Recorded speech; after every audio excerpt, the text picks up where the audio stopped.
Hello friends, welcome to world study the Udaan. Modi जी ने MV Ganga को flag of किया है। ये एक ऐसा पहला भारत का इंडिजीनियसली क्रूज होगा, शिप होगा जो कि ट्रैवल पर्पस से यूज़ होगा और ये विश्व का सबसे लंबा क्रूज है। आइए इस वीडियो को शुरू करते हैं। इस वीडियो में हम सब कुछ जानेंगे, इसके प्राइस, इसके रूट और इसकी सारी ज़रूरतें जो भी इससे रिलेटेड होगी वो सारी चीज़ें हम इस वीडियो में जानेंगे। ये क्रूज़ है एमवी गंगा क्रूज़, जैसा कि आप इस व्यू में देख पा रहे होंगे। ये 3 डेक है और इसमें 18 सूट हैं। इसको डिटेल में हम आइए जानते हैं।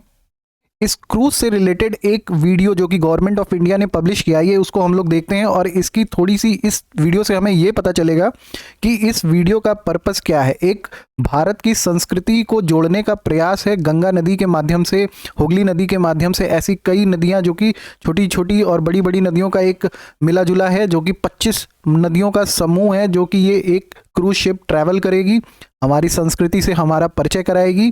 फिलहाल अभी इसमें जो टिकट्स बुक हुए हैं वो सारे के सारे स्विट्स लोग हैं, स्विट्ज़रलैंड के लोग हैं और 2024 तक इसकी ऑलमोस्ट सारी बुकिंग पहले से है। तो अगर आप इसमें ट्रैवल करना चाहते हैं तो आपको 2024 तक का वेट करना पड़ेगा। आइए इस वीडियो को हम देखते हैं।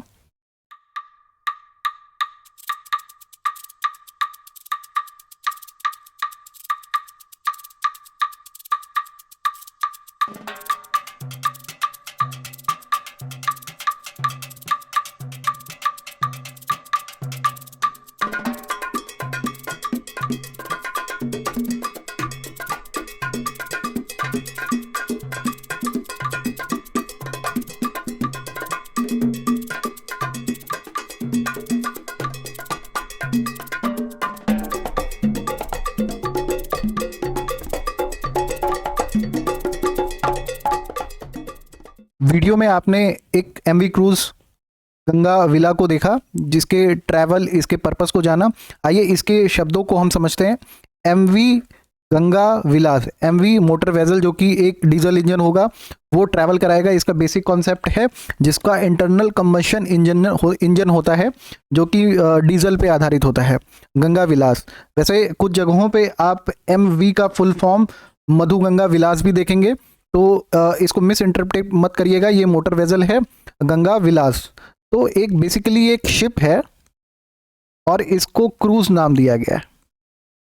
देखो, क्रूज का जो बेसिक मतलब होता है ना, a holiday in which you travel on ship and visit a number of different places.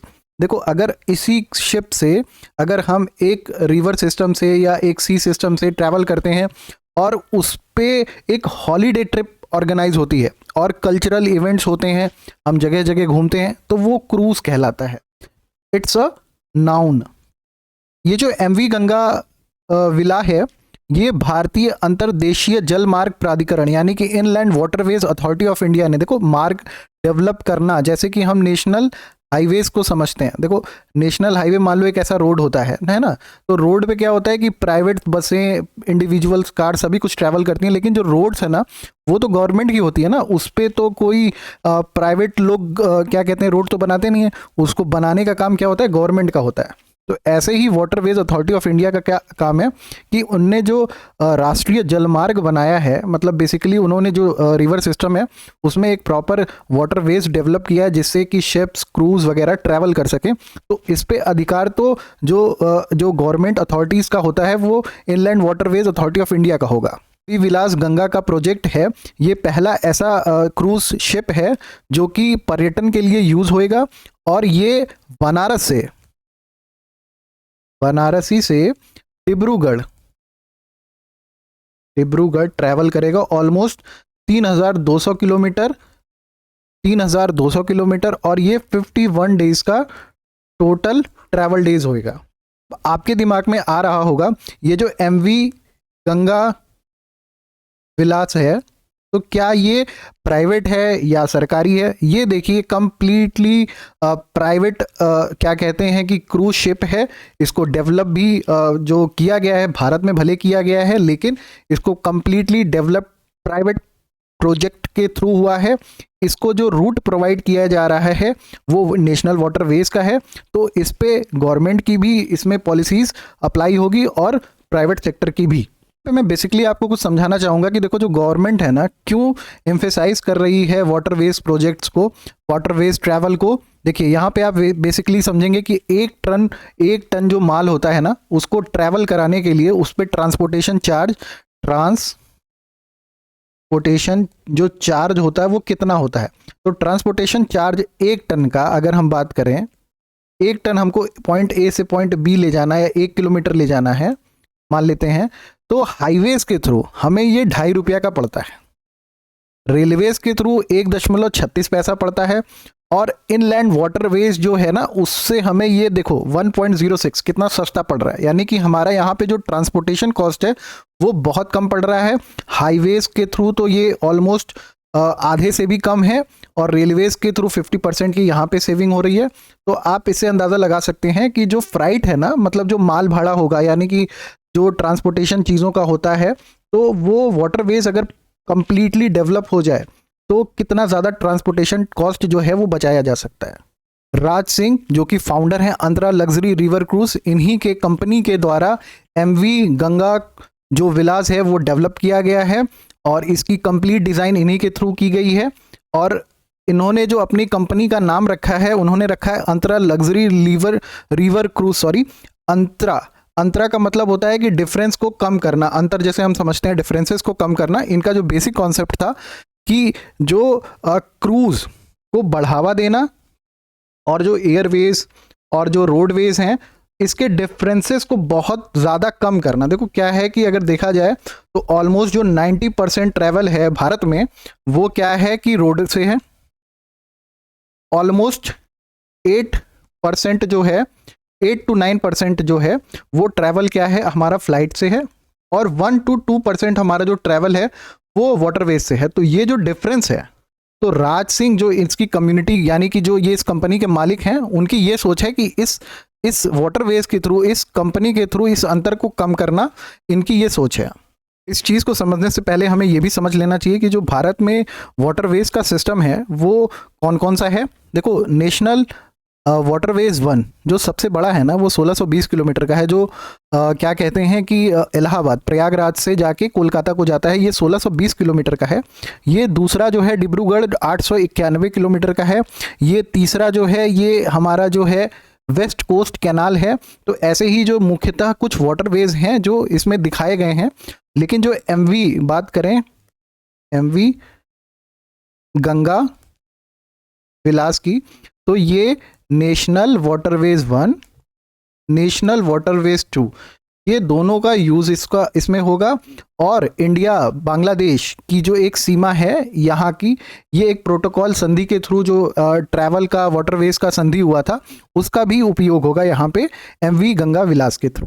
बात करी जाए इसके पूरे मार्ग की, तो ये इसकी देखो शुरुआत क्या है, यहाँ बनारस से होगी, बनारस से ये वापस मिर्ज़ापुर आएगा, मिर्ज़ापुर से बक्सर पटना होते हुए ये कई जहांगीरपुर और मटारी कलना, फिर कोलकाता, फिर यहाँ से ये एंट्री करेगा बांग्लादेश की टेरिटरी में, फिर वहाँ से ये एंट्री करेगा भारत में चिलमार जगह नाम से, फिर सिंगरी, फिर डिब्रूगढ़। तो ये इस पूरे एमवी गंगा का जो रूट है, एमवी गंगा का जो ये रूट होगा यही होगा, और ये टोटल 51 डेज में ट्रैवल होगा। ये 51 डेज में ये जितने भी इस मार्ग में धार्मिक स्थल होंगे, जो पर्यटन क्षेत्र के नज़रिए से इम्पॉर्टेंट होंगे, बहुत महत्वपूर्ण होंगे, वहाँ पे ट्रैवल किया जाएगा, उसकी इम्पोर्टेंस को और डेवलप किया जाएगा। ये इसका पर्पस है। पूरे ट्रिप को 51 दिनों में कंप्लीट किया जाएगा और 3200 किलोमीटर इसमें ट्रैवल किया जाएगा, जैसा कि मैंने आपको पहले भी बताया है। रूट ऑफ क्रूज गंगा, देखो भागीरथी हुगली रिवर सिस्टम जो कि नेशनल वाटरवेज 1 है, फिर कोलकाता से डुबरी जो कि बांग्ला और इंडिया का जो प्रोटोकॉल रूट है, जो संधि हुई थी, उसको मैंने अभी बताया था, और नेशनल वाटरवेज 2। और इस पूरी जर्नी में लगभग 25 मुख्य रिवरों का इसमें ट्रैवल होगा इस एमवी गंगा विलास के थ्रू। पूरे पर्यटन में जो मुख्यतः नदियां जो कवर की जाएंगी, गंगा, भागीरथी, हुगली, विद्यावती, माटला, सुंदरवन रिवर सिस्टम, मेघना, पद्मा, जमुना। देखो जमुना के बारे में मैं बताना चाहूँगा। देखो जो यमुना नदी है ना, एक हम कभी कभी कंफ्यूज होते हैं, यमुना नदी और जमुना नदी, ठीक। तो जमुना नदी जो है ना वो बांग्लादेश में फ्लो होती है, और ये मुख्यतः 3 रिवर सिस्टम में से एक है, और जो यमुना नदी है वो भारत में फ्लो होती है, ठीक है। तो ये ब्रह्मपुत्र, ये मुख्यतः जो नदियां हैं एमवी गंगा क्रूज विलास के थ्रू ट्रैवल की जाएंगी पूरे 51 दिनों में। बात करी जाए क्रूज की, तो क्रूज जो है ना भारत के 5 राज्यों से होकर गुजरेगा और बांग्लादेश से होकर गुजरेगा। ये बहुत इंपॉर्टेंट है। देखो ये ऑप्शनल क्वेश्चन में जरूर पूछा जाएगा कि जो एमवी गंगा क्रूज जो शिप है ना ये किस किस स्टेट से होके जाएगी, तो उसमें आपके 4 ऑप्शन दे दिए जाएंगे। हो सकता है उसमें एक ऑप्शन गलत दिया हो, तो ये इसमें हमें पता होना बहुत इंपॉर्टेंट है। देखो क्रूज जो है उत्तर प्रदेश के बनारस से शुरुआत होएगी, फिर वो मिर्ज़ापुर जाएगी, फिर वो बिहार होते हुए झारखंड और बांग्लादेश के रास्ते पश्चिम बंगाल को चली जाएगी आसाम होते हुए। तो आसाम में इसका लास्ट पॉइंट है डिब्रूगढ़, तो ये हमें पता होना चाहिए। मेन स्टॉप होंगे ना इस पूरे पर्यटन के, इस पूरे जर्नी के, तो 50 मेजर टूरिस्ट डेस्टिनेशन इसमें इंक्लूड किए गए हैं। बनारस, पटना, कोलकाता, ढाका, गुवाहाटी, डिब्रूगढ़, तो ऐसे बहुत से मुख्यतः पर्यटन स्थल जो जोड़े गए हैं, जो जो गौतम बुद्ध हैं उनसे रिलेटेड, जो हमारे कल्चर हैं उनसे रिलेटेड सारे डेस्टिनेशन को इंक्लूड किया गया है। बात करी जाए इसकी इटर्निटीज़ और प्राइसिंग की, कैसा पैकेजेस है, तो इसके बारे में मैं आपको बता दूं। तो जो एमवी गंगा है, जो क्रूज़ इन्होंने लॉन्च किया है, इसके पहला पैकेज है 21 दिन का, जिसमें बनारस से कोलकाता का ट्रैवल होगा। इसमें देखो केबिन टाइप दिया गया है, डबल और सिंगल एकोमोडेशन। अगर आप किसी फैमिली के साथ या किसी और के साथ शेयर करने को तैयार हो तो 21 दिन का लगभग 10 लाख किराया है, जो कि आपको बनारस से कोलकाता का ट्रैवल होएगा इसमें। और अगर आप सिंगल लेते हो, यानी कि अगर आप सिर्फ 2 लोग उसमें रहते हो, तो इसका किराया लगभग 17 से 18 लाख होगा। और इनका जो दूसरा पैकेज है 31 दिन का, इसमें ये डिब्रूगढ़ से कोलकाता का होगा। इसमें जो प्राइस है डबल का वो लगभग 19 लाख है और सिंगल का लगभग 32 लाख रुपए है। और इनका तीसरा और ये फुल पैकेज है एक्चुअली। इसमें देखिए आपका कंप्लीट ट्रैवल रहेगा वाराणसी से डिब्रूगढ़। इसमें कैबिन टाइप देखा जाए तो डबल है। डबल का जो किराया होगा लगभग आपको 27 लाख के आसपास अराउंड पड़ जाएगा। और अगर आप इसी को सिंगल अकोमोडेशन के साथ लेते हैं तो ये लगभग 45 लाख का पड़ जाएगा। तो आपको ये पता चल गया होगा कि देखो ये मध्यम वर्गीय लोगों के लिए तो ये जो जर्नी है ना, जो पर्यटन है, ये नहीं है। इसको टारगेट किया गया है थोड़ा बड़ी लेवल पे, जो इसको देश विदेश में भी इसका पर्यटन होगा, नाम होगा। क्योंकि देखो जो पहला ये जो क्रूज शिप गया है ना, ये ऑलमोस्ट इसमें तो पहले तो 36 जो लोग हैं, 36 लोगों के अकोमोडेशन की व्यवस्था की गई है। तो इस जो पहली इसमें गई, इसमें 32 लोग ट्रैवल कर रहे हैं और ये सारे के सारे स्विट्ज़रलैंड के हैं। तो आप इससे अंदाज़ा लगा सकते हो विदेशियों के लिए एक अट्रैक्शन पॉइंट है। भारत की जो क्या कहते हैं कि जो पर्यटन क्षेत्र है, भारत की जो गौरव गाथाएं हैं, यहाँ के इतिहास से रिलेटेड कई चीज़ें बाहर विदेशों को लोगों को जानने को मिलेंगी।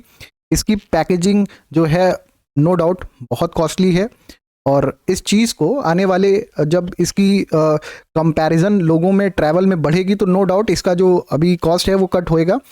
Thanks for watching my video. If you like, please like this video and subscribe my channel. Thank you.